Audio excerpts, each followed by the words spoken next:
Let's start though very quickly. So season 2, episode 8 is titled "The Truth Revealed: House of David," which is on Amazon Prime / Wonder Project. Thoughts? That closes the season out, so it closes out season 2.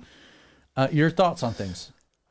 Unlike the last because we have not said anything about this at all leading up to today. Unlike the last episode, I really, really, really enjoyed this episode. And even though, I've been fighting the urge to binge watch because you guys always get on to me for that. Because we're supposed to be going episode by episode, right. so we can do these reviews. And that got mixed up because I'm now in my Christmas movie watching season. And so I completely forgot. So I was like working it in between customers at work watching it. Right. And oh man, it was a good episode. I really enjoyed it. There were a couple things that have progressed throughout the whole 2 seasons that showed up pretty prevalently. I can't say it. You still couldn't get there. I know I could, and which I don't like, but overall, this was a great episode. It could have easily been the best episode Yes. of the season. I would agree with that. I really enjoyed it. I agree with Justin. There was one thing that really, really stuck in my craw. But on the whole, I thought it was a great episode. I thought they set up some things really, really well that I'm very excited to see the culmination of. And actually, before you got here, because you came in kind of hot at the end before we started my the son show. had a basketball game tonight. Justin and I were talking earlier You got about a big the W, right? Got a big W. Hey, All right. congrats, That's right. Q. And Justin and I were actually talking. Hey, Quincy and made actually me scored 14 tonight. rethink something. Sorry, Craig, I interrupted you, but I'm just gonna you keep brought going. that in. Quincy scored 14 tonight. He scored almost half the points. Oh wow! Yeah, he hit 3 threes. It was great from the Good corner. for him. Yeah, I have to keep the book for the coach so I can keep my mouth shut, but I'm close enough to not keep my mouth shut. That is a. But I'm I not don't around know any who other their human coach beings. is, but that guy knows what he's doing. Having you keeping the book, so that you cannot. No, he didn't do it. I told him because it's a new coach. I did this last season. I told him, "Hey, I got to keep the book." I'm running your book. Trust me. You'd rather me be over here than over there.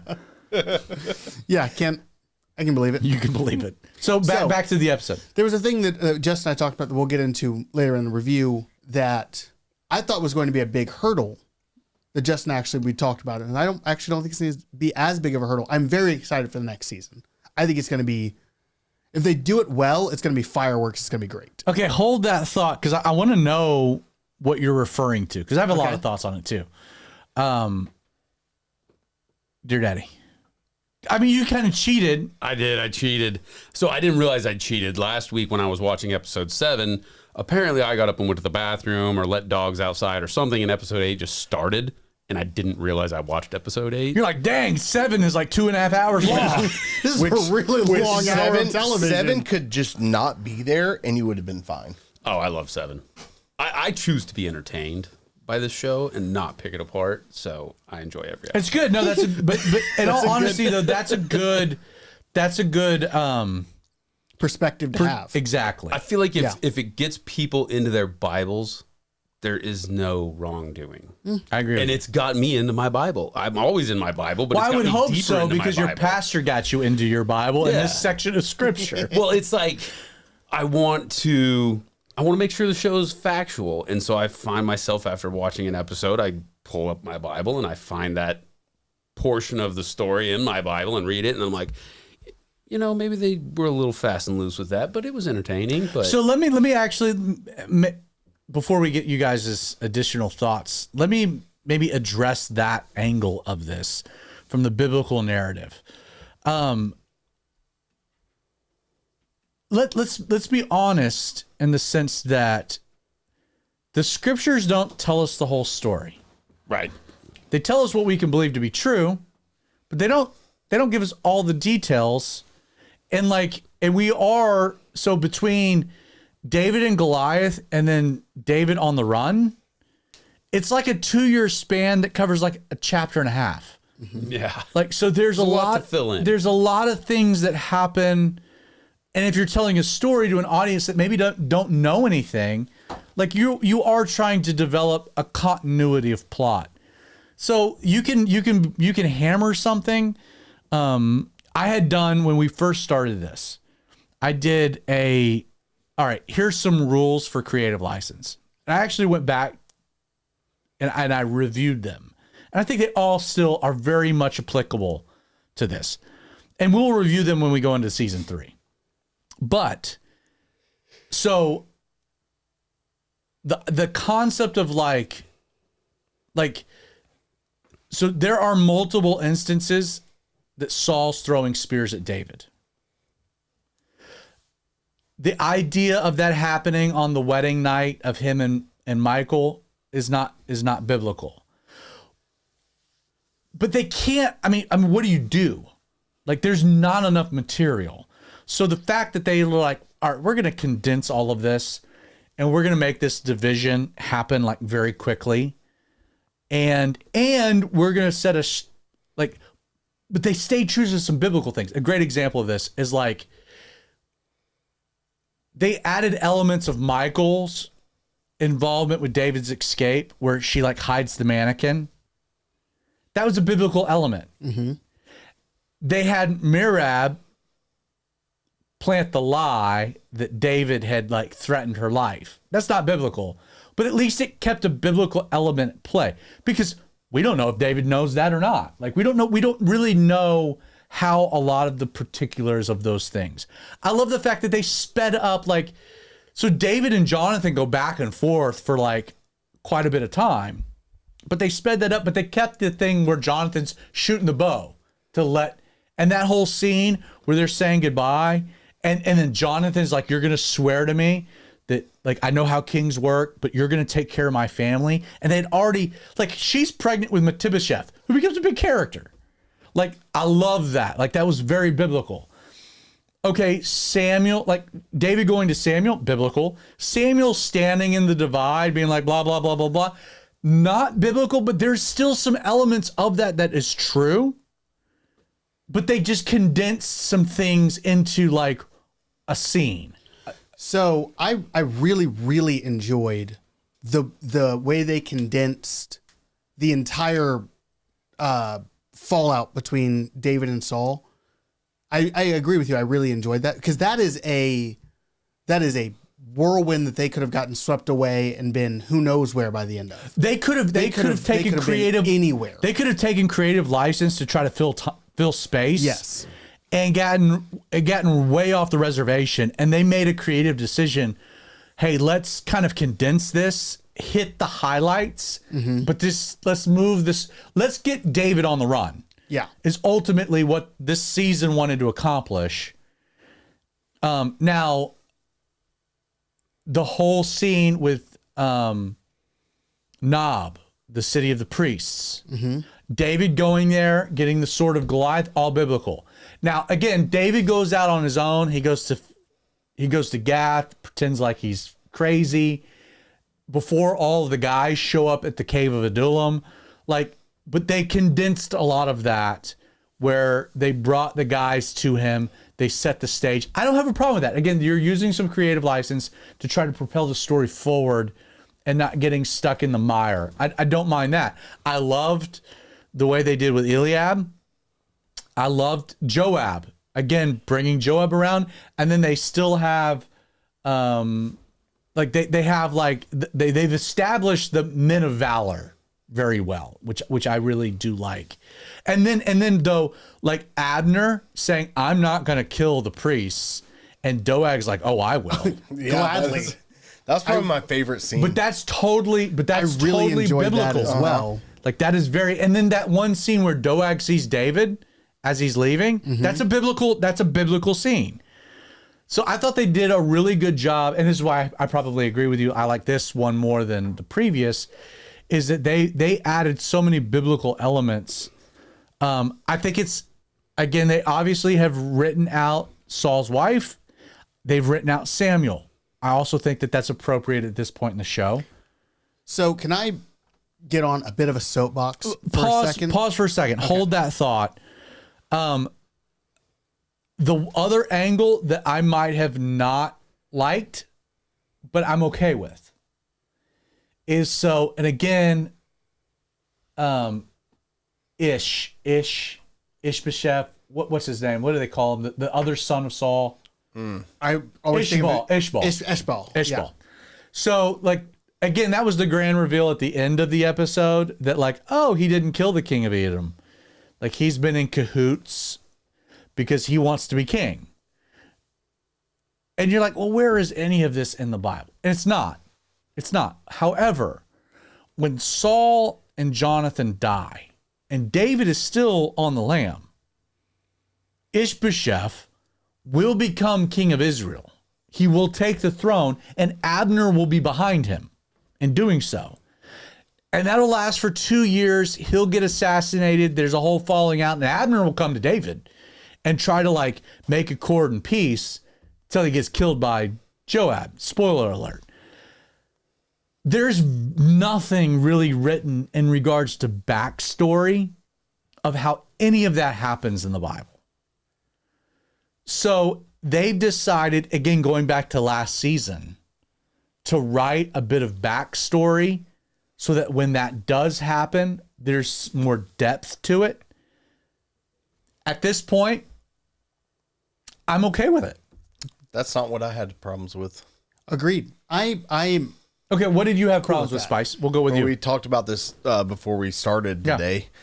Same thing I've had problems with this entire season would be the mysticism surrounding, I guess, Samuel and the way things are approached with, like, the curses and stuff like that. I had more problems with the scene where he's standing in the middle of the road not letting them pass than I did with any of the other scenes in this episode. I don't disagree with you. that is my biggest issue with this Yeah. episode is Samuel's, like, he's bleeding from his nose, that whole deal. Major problem. Again, if they wanted to make it biblical, then you have Saul start prophesying and praising God. Right. And so That would have been a biblical. You Right. could have taken the same scene, and the reaction instead of the torment would Right. have been like Saul starts praising God, Right. and they all do, and they're like, Saul's a prophet. Right. I'm more okay with I'm okay with them portraying Samuel as, like, this crazy old prophet. And I like Samuel's character in this stuff, but he's more Gandalf than he is biblical prophet. He's the bad guy off Avatar. He's the bad general dude off Avatar. Is he really? Yeah. Oh my gosh, he totally is. Oh, like the actual Stew character. on that. The actor. Yeah, he totally is. I did not recognize that. Changes Yes, he is. everything. Change of subject. The guy's awesome. I totally get it. You know what? Way more range than I thought for either character. Yeah, we were sitting there watching wild. it with the kids, and I said that, and both my daughters were just like, "No freaking way!" That's funny. But that's the only funny. that's the main thing I've had problems with this entire show has been the way they've handled, like, God seems more and specifically God with Samuel and the Holy Spirit and stuff like that within this. It seems more magical than it does anything. Okay, can I give you a counter argument? I don't disagree with you, but let me give you where I think they did attempt to balance that in this particular episode, and tell me if I'm wrong, because I don't disagree with what you're saying on that particular scene. But if you go back when David shows up and he's there with Samuel, I really enjoyed that scene. and Samuel's like talking about how you hear God. Right. And David's like, I haven't heard God, but I want to hear God. And Samuel's like, so much, it's been turmoil, but now it's been like psalm, and it's like and they show the instrument. No, and I wish they would have kept that character side of Samuel. Don't you think there was a balancing act to No, that? I don't think there is, Okay. because they seem more like Professor X than he did. So can I get- major jump in, prophet jump in. of- From a Pope's perspective. From a Pope's perspective, someone who interacts with the fantasy genre a lot. The problem that I have with Samuel's characterization, specifically in this episode, is that when he is casting, when he's using... So here's the issue. It seems like, from the way that the show is presenting Samuel, that he is doing something that is doing all of this stuff to Saul and the people around him, such that in doing this, it is causing his nose to bleed and ultimately kills him. I get you. And the thing that I thought of when I was that watching doesn't make that, any sense. It doesn't make any sense. Yeah. The thing I was thinking of Elijah when he's on the mountain with the prophets of Baal, and they're cutting themselves and trying to get their God to work by harming themselves because they see their sacrifice as the payment for their God to do work. And Elijah's like, no, my God just works. I don't need to cut myself. Him working does not harm me because I am not doing anything. Samuel, like bleeding from the nose and then dying from the exertion, means that Samuel was exerting himself. That's a Which totally doesn't fair. make sense. That's a fair criticism. You know what I mean? Like, oh, for sure. Samuel doesn't exert himself when God works because God works, not Samuel. I think It really upset me. I really dislike that part of the show. and a great episode, which I think we can all agree. Agreed. That was an unforced error. Agreed. In fact, the way that you depict that, I very much appreciate, because I'm not a big fantasy guy in that sense. But like what you're saying really does strike a chord because it is antithetical Yes. to the way that God interacts with humanity, especially his people. Yes. Like the fact that Samuel dies from that it means that he's bizarre. sacrificed. It's bizarre. Which doesn't make sense. No, and nor it doesn't make sense, and it's not biblical. And again, I might even feel strongly enough to put that as the 1A or B to the David's mom being like Whatever it is they're trying to say she is. That's Yeah. a big enough error, I think. I didn't think of it in that full context, but now that you've articulated it the way that you did, It's the same thing that Yeah. happens to Eleven off Stranger Things when Yeah. she uses her Yes. superpowers. She gets a bloody nose and she's exhausted, and then she can't do anything for like Because a day. she is exerting power. Yeah. Yeah. They took that. And okay, I'm applied it not to a big Samuel. fan into demon worship, so I don't know what the heck you guys are talking about. You ever seen Stranger Things? Heck Zach no. doesn't do horror no. of any kind. No. I wouldn't even Stranger classify Things Stranger as Things horror. as horror. No. I also Not wouldn't a classify chance. The Walking Dead as horror. Dude, it took Zach me 40 made one episode. Took me 42 years to watch Goonies. Yeah, but you do a really mean truffle shuffle. Hey, Put it on the screen. you want to tell that story very quick? No, we're not putting that on the screen. I don't have it. Calm But down. I will at least let you tell the story. All right, so Zach goes to Oregon to visit his grandma. Last week, 2 weeks Yeah, ago. and he's like, "Hey, I'm in this city.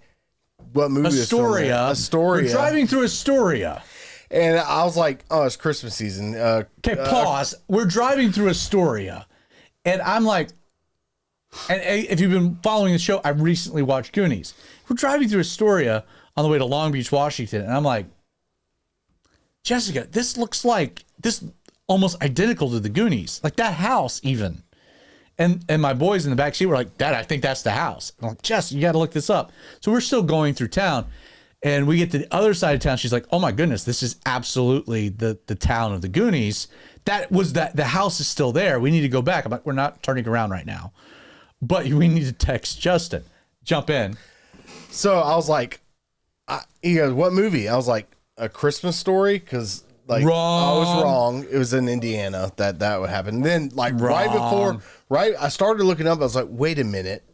Before I even Googled it, I was like, "Oh, the Goonies," and anyway, I was like, "I need proof." You said I need the truffle shuffle. I need the truffle shuffle. And like within a week, Zach sent me a picture of him in front of the house doing the truffle shuffle. I've seen. It's not a picture, just for the was a record. video. It's a video, It's a video of So- him doing the truffle so- show. It was awesome. We were leaving early in the morning, going south down the Oregon coast. And it was like, all right, we got to go check out the house. And so we went over and we saw the house. And I told the boys, I was like, we're doing the truffle shuffle. It's like, Dad, we're not doing it. I was like, if I do it alone, you're going to lose your electronic devices through Christmas. No, I was alone. Yes. But we got there and it's like, it's a literal neighborhood. And like these people live in the house. Like it's like and they have signs like, don't disturb the peace. And it's like, this Hey, don't come here and do the truffle shuffle. No, it's not. This movie- Don't go show up and go, hey, you guys. there's a sign that literally says, hey, you guys. And then the instructions are below it. Yeah. Oh, And it's like, okay, we're way late. This is 40 years old. You know, the signs to like, when was the last time anyone came up here and did this? So I pull up the car. They all jump out to go. And I'm keeping it running. You know, they go take a picture. They come down. Jess gets in the car. It's like, did they do the truffle shuffle? She's like, they chickened out. I was like, woman, let's go.